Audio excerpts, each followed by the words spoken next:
విధి ఆడిన ఆటలో దూరమైన ఈ అక్కా చెల్లెళ్లను కాలం మళ్ళీ ఎప్పుడు కలుపుతుంది? జానకి పరిణయం మీ ఈటీవీలో.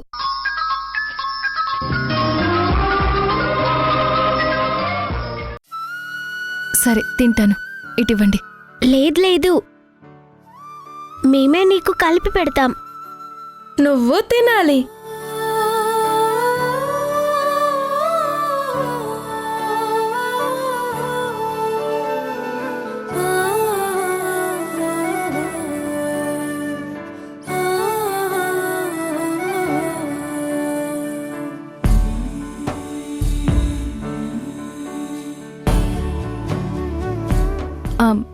మీరు భోజనం చేశారా?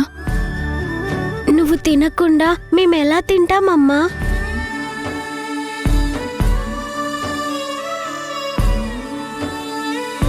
నేను తింటున్నాను కదా, మీరు కూడా తినండి. నేను మీకు కలిపి పెడతాను.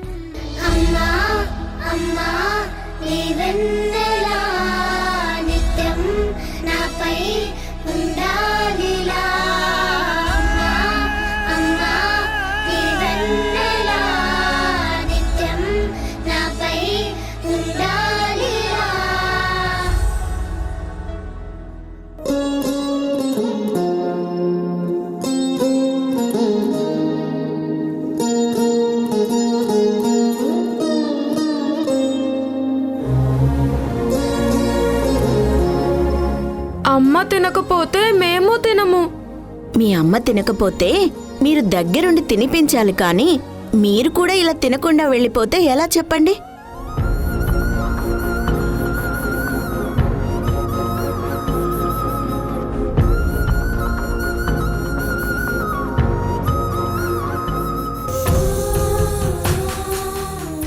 ఈ తల్లి ప్రేమ నాకు కూడా దక్కుంటే ఎంత బాగుండేది.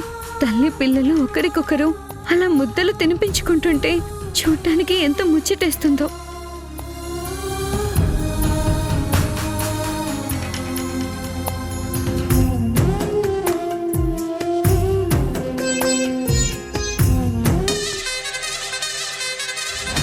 ఆరాధ్య,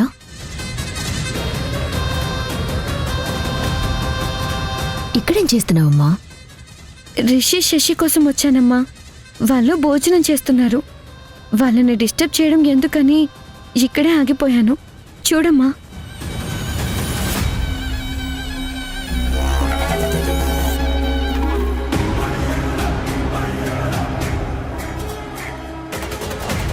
చూసావా అమ్మా, తల్లి పిల్లలు కలిసి అలా భోంచేయడం చాలా బాగుంది కదా.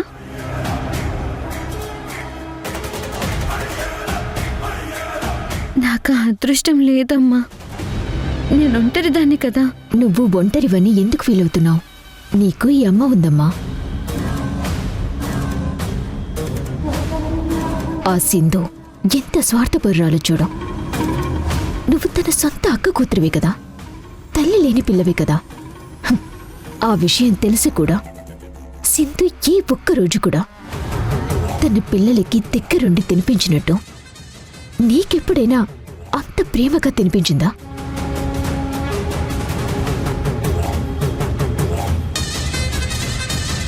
తినిపించలేదు, ఓకే. నువ్వు తినేటప్పుడైనా కనీసం దగ్గరుండి అభిమానంతో నీకు వడ్డించిందా? లేదు కదా. ఎంతసేపటికి ఆ సింధు తన పిల్లలు, తన భర్త, తన కుటుంబం అని చూసుకుంటుందే తప్ప నీ గురించి అస్సలు ఆలోచించదు. తన వల్ల నీకు జరిగిన అన్యాయానికి కనీసం న్యాయం చేద్దామని కూడా చూడదు. తన మనస్తత్వం నాకు తెలుసమ్మా. అందుకే తనని దూరం పెడుతున్నాను.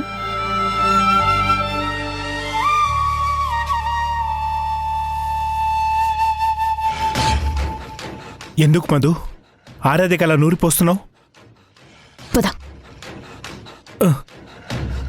ఆ సింధు ఏదో పెద్ద సినిమా హీరోయిన్లా డబ్బులు ఎక్కడ ఉన్నాయో పట్టుకుంటాను, మీకు న్యాయం చేస్తాను, నా భర్తని విడిపించుకుంటాను అని 3 months డెడ్లైన్ పెట్టింది. తేజ, ఆ సింధు ఓడిపోవాలి. సమస్యలన్నీ ఒక్కసారిగా సింధుని చుట్టిముట్టి ఊపిరి కూడా తీసుకోలేనంతగా తనని బుక్కిరి బిక్కిరి చెయ్యాలి. అలా చెయ్యాలి అంటే ఆరాధ్యే నా ఆయుధం. ఎప్పటికైనా సరే సింధుకి శత్రువయ్యేది నువ్వు, నేను, మా మావయ్య కాదు, ఆ ఆరాధ్యే. సింధు గురించి ఆరాధ్యకి ఎంత నెగటివ్గా నూరిపోస్తే సింధుని అంత గట్టిగా దెబ్బ కొట్టగలం మనం. సింధుని దెబ్బ కొట్టడం కోసం ఆరాధ్యని బావుగా వాడడం కరెక్ట్ కాదు మధు. సింధు బలహీనత ఆరాధ్య తేజ. ఆ బలహీనతని నా బలంగా మార్చుకుంటున్నాను. ఆరాధ్యకేం కాదు, నువ్వేం వరీ కాకో.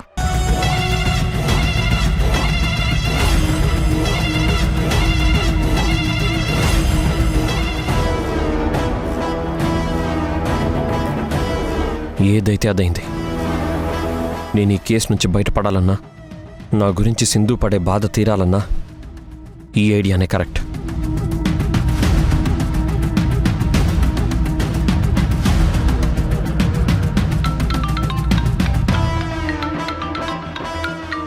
చెప్పు యష్, ఏంటి ఈ టైంలో కాల్ చేసావు? పిల్లలు ఏం చేస్తున్నారు సింధు? హోంవర్క్ చేస్తున్నారు. ఏ? నేను చెప్పేది జాగ్రత్తగా విను సింధు. నేను ఒక ప్లాన్ డిజైన్ చేశాను. దాన్ని మనిద్దరం కలిసి పర్ఫెక్ట్గా వర్కౌట్ చేస్తే ఈ కేసులో నుంచి నేను బయటపడే ఛాన్స్ ఉంది. ఏం మాట్లాడుతున్నావు యష్? అవును సింధు, నేను బయటపడాలంటే ఆ పొలిటీషియన్ మధు, మారుతిరావుల్లో ఎవరో ఒకరిని లాక్ చేయాలి. యష్, టైం కాని టైంలో ఫోన్ చేసి ఏదేదో మాట్లాడుతున్నావు. అసలు నాకేం అర్థం కావట్లేదు. వద్దు యష్, తొందరపడి ఆవేశంలో ఎలాంటి నిర్ణయాలు తీసుకోకు ప్లీజ్. నేనేం ఆవేశపడట్లేదు సింధు, అన్నీ బాగా ఆలోచించే చెప్తున్నాను. మీ మంకీ మావ ఈ రాత్రికి ఏ ఫోన్ కాల్ వచ్చినా లిఫ్ట్ చేసి మాట్లాడకూడదు. ఫుల్గా తాగి పడిపోవాలి. ఆ మారుతిరావు ఒక్కడిని లాక్ చేయగలిగితే ఈ కేసు నుంచి ఎలా బయటికి రావాలో నాకు తెలుసు. నువ్వేం చేస్తావో నాకు తెలీదు. హాస్పిటల్లో ఉన్న దాసు నుంచి ఫోన్ వచ్చినా మారుతిరావు రెస్పాండ్ అవ్వకూడదు. నువ్వు వెంటనే బయలుదేరి వెళ్ళి ఆపరేషన్ సింధు అమలు చేయి. సరే యష్, మా కోతి మామ సంగతి నేను చూసుకుంటాను. ముందు నీ ప్లాన్ ఏంటో చెప్పు. అదంతా నేను నీకు తర్వాత చెప్తాను.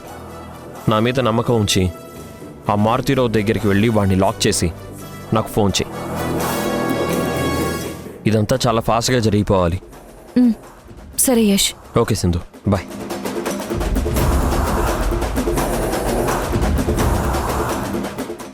రిషి, శశి, మీరు హోంవర్క్ కంప్లీట్ చేయండి. నాకు చిన్న పని ఉంది, నేను వెళ్ళొస్తాను. ఓకే అమ్మా.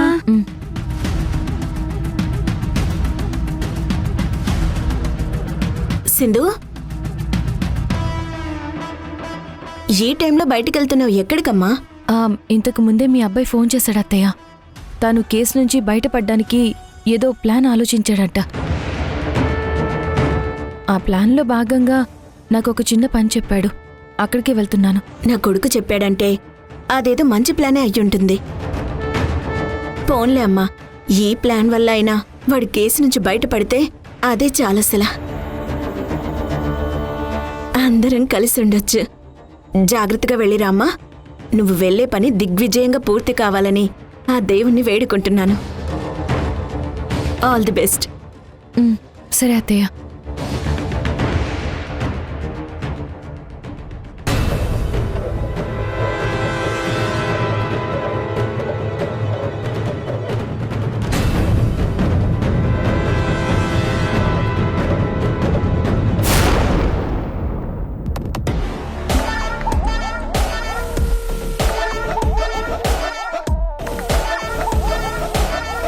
ఏరా పులే, మన కొత్త ఇల్లు ఎలా ఉందిరా? 1 మినిటే.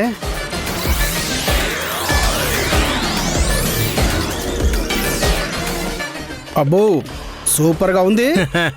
కానీ ఏట్రా? మనం ఇంట్లోకి అడుగుపెట్టిన ముహూర్తమే కరెక్ట్గా లేదనిపిస్తుంది. ఒరే పిచ్చేదవా, పంతులు గారిని అడిగే టైం ఫిక్స్ చేయించాను రా. ఇక మనకంతా మంచి టైమే నడుస్తుంది. దేవా, ఆ డబ్బులు ఎక్కడ దాచిపెట్టారు? సడన్గా నీకు డబ్బు గురించి తెలుసుకోవాలని ఎందుకు అనిపించిందిరా? ఆ, అంటే దేవా, అటు మధు మేడంకి ఇటు ఆ పొలిటీషియన్కి వాటాలు పంచకుండా డబ్బు మొత్తం మీ దగ్గరే పెట్టుకున్నారు కదా, వాళ్ళకి ఏవైనా ఇచ్చే ఉద్దేశం ఉందా లేకపోతే మొత్తం నొక్కేసే ప్రోగ్రామ్ ఏమైనా పెట్టారేమోనని డౌట్తో అడిగాను. నానా పులే, వాళ్ళకి ఇచ్చేదా లేక నేనే మొత్తం మింగేస్తానా అన్నది నీ దగ్గర ఎందుకు ఓపెన్ అవుతానరా? అది నా మనసుకు మాత్రమే తెలుసు. అంతే అంతే. ఆ?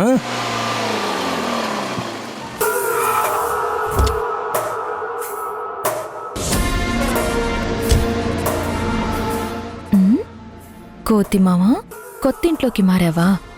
యష్ వేసిన ప్లాన్ వల్ల రేపటితో నీ తలరాత కూడా మారబోతుంది. నేనేం చెప్తే నువ్వు ఆనందంతో గంతులేసి మందులో మునిగిపోతావో నాకు బాగా తెలుసు. ముంచుతాను, నిన్ను మందులో ముంచి తేల్చుతాను.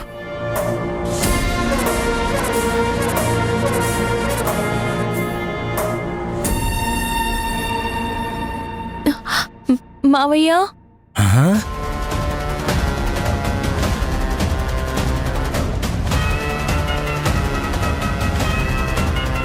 ఇదేట్రా టైం కంటైంలో సింధు వచ్చిందిటే? కొత్తింట్లోకి దిగగానే మొదటిసారి మీ శత్రువు ఎంట్రీ ఇచ్చింది. ఏం జరగబోతుందో ఏంటో దేవా.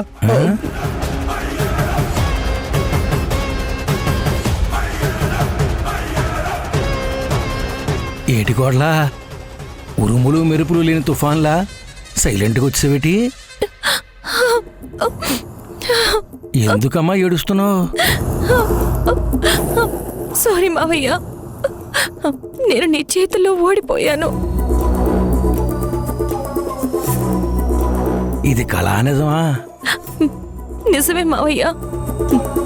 జీపీఎస్ ట్రాకర్ ద్వారా మీ దగ్గరున్న డబ్బు ఎలా అయినా దక్కించుకోవచ్చు అన్న ధైర్యంతో, నేను గెలుస్తాను అన్న నమ్మకంతో యష్ని అప్రూవర్గా మారి మిమ్మల్ని కేసులో ఇరికించమని చెప్పాను.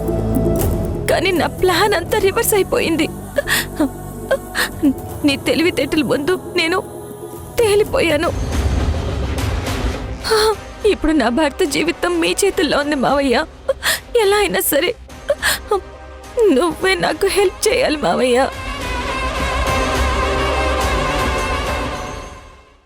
ఒరే బులే, ఓ పాలన గెల్లరా. ఛాన్స్ దొరికింది, వీన్ని గిచ్చి పారేద్దాం. ఎలాగిచ్చావట్రా? ఇది కళ కాదు కదా, నిజమే.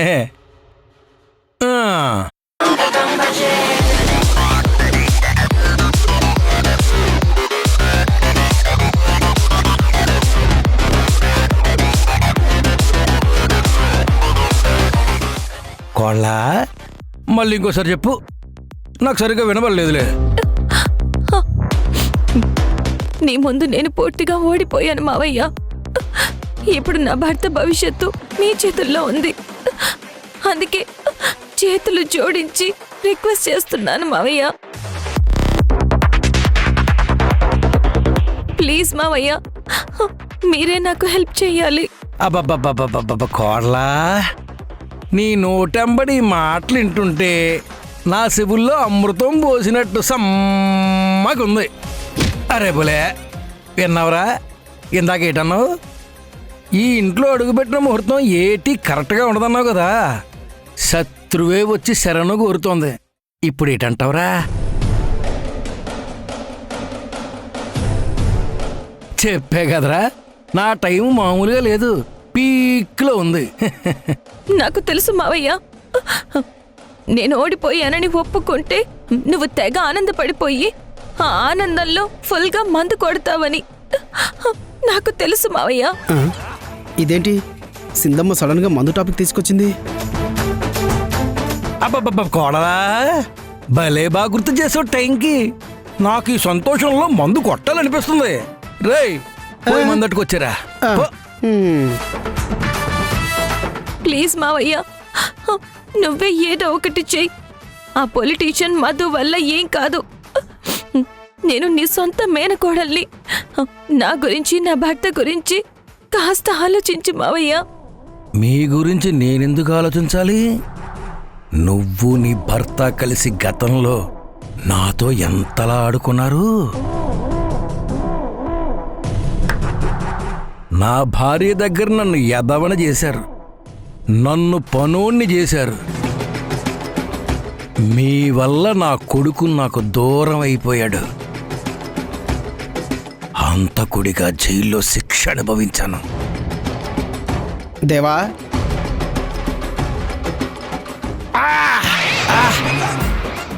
ఇంత ఘాటుకుందండి. రా రా. చా వెళ్ళి వాటర్ పట్టుకురా.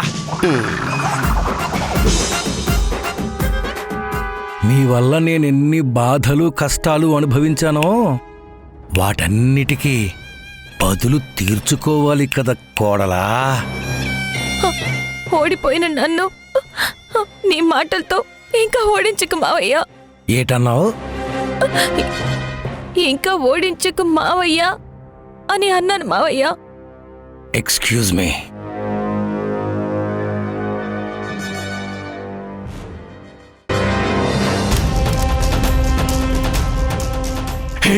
ఎయిరా సొత్త వేర్రా, ఎయిరా సొత్త వేర్రా, ఎయిరా సొత్త వేర్రా.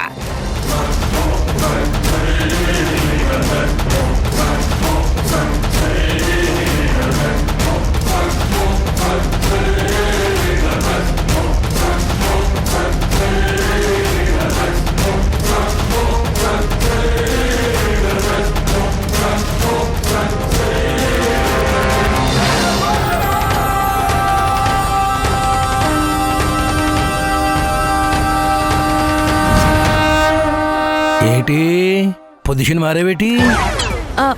అంటే మావయ్య, మీరు నా మీద గెలిచారు కదా, మీ నోరు తీపి చేద్దామని ఈ గ్రేప్స్ తీసుకున్నాను. సారీ మావయ్య. నా గ్రేప్స్ నా నోరు నేను తీపి చేసుకుంటాను కానీ కోడలా, ఓడిపోయాను అని నువ్వు ఒప్పుకుంటుంటే మందు తాగక ముందే ఫుల్ కిక్కెక్కినట్టు అనిపిస్తుంది.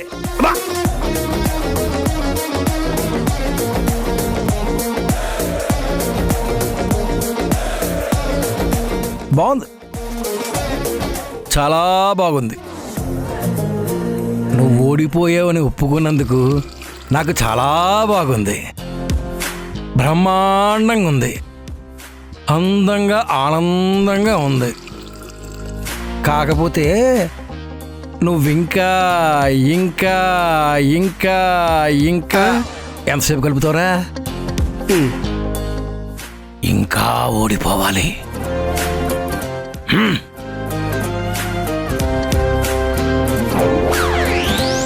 పెగ్గేరా.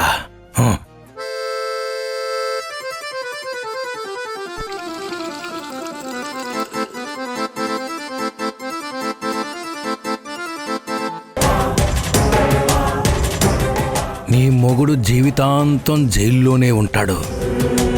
3 నెలల్లో డబ్బులు తెచ్చేసి న్యాయం చేసేస్తాను అని ఎవరికో మాట ఇచ్చేసావు కదా.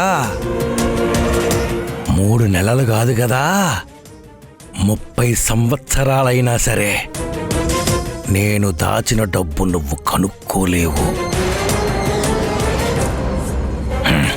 కనుక్కోలేవు. అయ్యో మావయ్య, మందు మొత్తం ఒకేసారి తాగేస్తున్నావేంటి? అది నీ ఆరోగ్యానికి మంచిది కాదు. నువ్వెక్కువ తాగద్దు.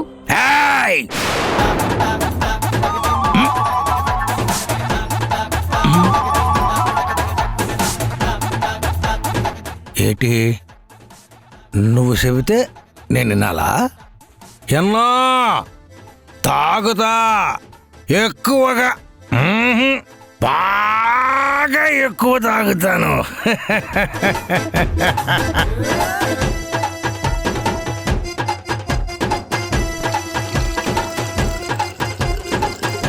వామ్మో, తాగుతాను, బాగా తాగుతాను.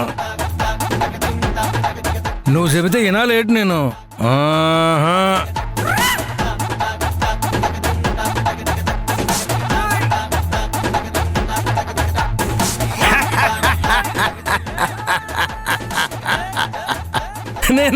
నేను గెలిచాను.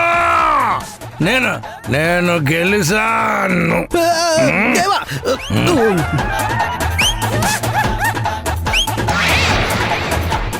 పులి, నేను ఎప్పుడూ ఏ హెల్ప్ అడగలేదు.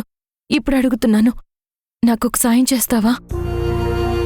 సింధమ్మా, నేను మీ మనిషినమ్మా. ఇన్నాళ్ళు వీడికి భయపడి నేను నీకే సాయం చేయలేకపోయాను. నన్ను క్షమించమ్మా. చెప్పమ్మా, నన్నేం చేయమంటావు? మా కోతి మామ ఫోన్కి ఎన్ని కాల్స్ వచ్చినా సరే అస్సలు ఫోన్ లిఫ్ట్ చేయొద్దు. సరేనమ్మా.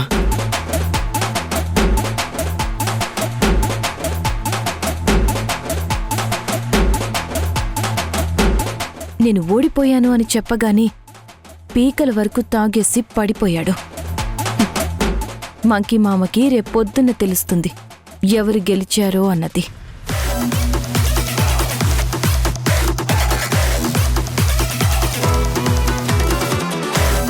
పిచ్చిదేవా, సింధమ్మ వేసిన ఎత్తుకి చిత్తై పడిపోయావు కదరా.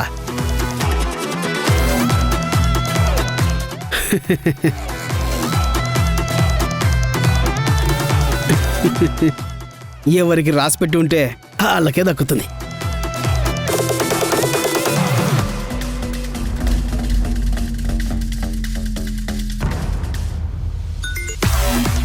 సింధు, నేను చెప్పిన పని కంప్లీట్ అయిందా? Operation Sindhu successful Yash. Yes.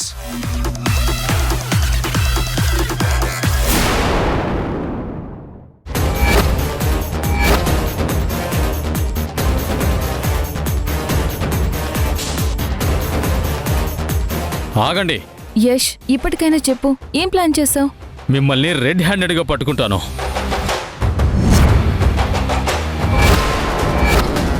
Yash, ఐసీయూలో రొమాన్స్ చేస్తున్నారా? ఇద్దరూ దొరికిపోయారు.